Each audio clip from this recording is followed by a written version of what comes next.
And you need Jesus! Gina is excited because she's just got a big promotion at work. Pam's got a promotion too. She's got Gina's old job, but Martin's less happy for her. You've been in the same job for what? 2 years now?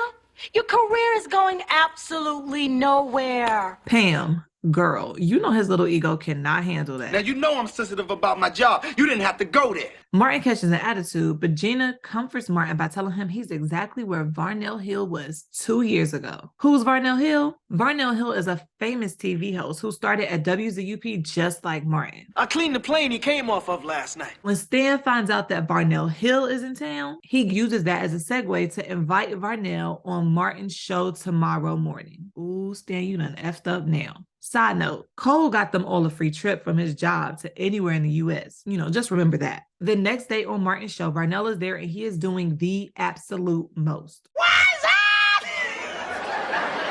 But when they start talking about how much Varnell is getting paid, Martin is all ears. I got bills. How can I be down? How can I get to the yams? Those words Pam said to him earlier are really stinging, and now Martin is desperate to improve his career. He turns to Varnell for any advice on how to make it big like he did. I remember the first time I was on The Tonight Show. Man, I had 3 minutes. Once that set was over, bang, pow, to the moon. My career took off. So he asked Varnell Hill to be on his show. Are you going to be in Hollywood anytime soon?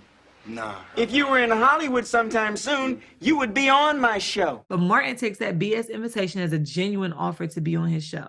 So what does Martin do? He quits his job. Will you miss me? Now, you remember that free trip that Cole got them, right? Well, instead of Hawaii, like everyone agreed on, Martin changes it to Hollywood so he could go on the Varnell Hill show. But last time I checked, guests don't wait in line with the ticket holders. Martin somehow makes his way backstage to Varnell's dressing room. Where the hell is security? But Varnell barely even remembers Martin. What are you doing here in Hollywood? Martin reminds him what he said at WZUP about putting him on the show if he was in Hollywood. So Varnell claims he's going to stick to his word and tells Martin just to chill in the audience for now. But Gina is always asking the right questions. What are you doing up here? Yeah? Aren't you supposed to be in the back getting the makeup or something? Oh, no, I'm cool. I ain't swinging with the makeup. The show starts and Varnell straight up steals Martin's catchphrase.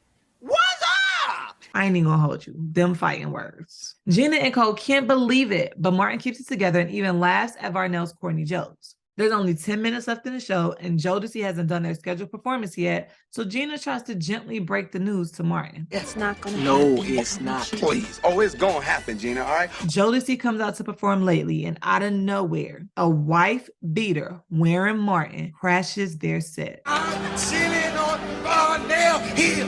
How the hell did this guy get a mic? Casey, JoJo, Devontae, now down there, they always thought the... Oh God, Gina, please girl, get your man.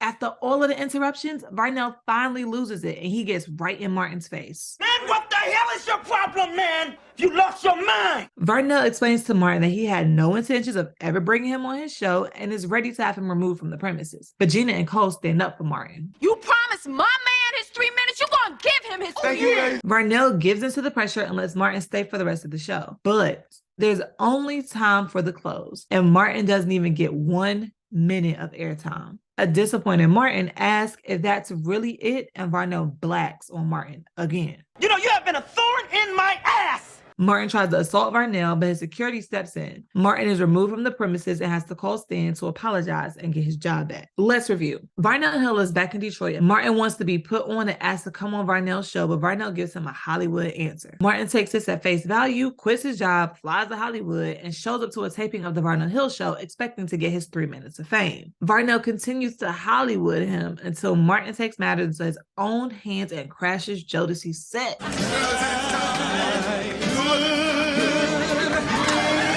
A furious Varnell berates Martin for not understanding that he was just BSing, but Gina and Cole rally the audience to Martin's side. Unfortunately, there's no time left in the show, and Varnell kicks Martin out of the building. So after quitting his job, flying out to Hollywood on a half-ass promise, and crashing Jodeci's set when he didn't even get his 3 minutes, is Martin a fuckboy? And you know what? Varnell Hill was doing the absolute most in this episode too. So after giving him 2 fake promises that he'll bring him on the show and stealing my boy's catchphrase, is Varnell Hill a fuckboy too? You let us know what you think in the comments.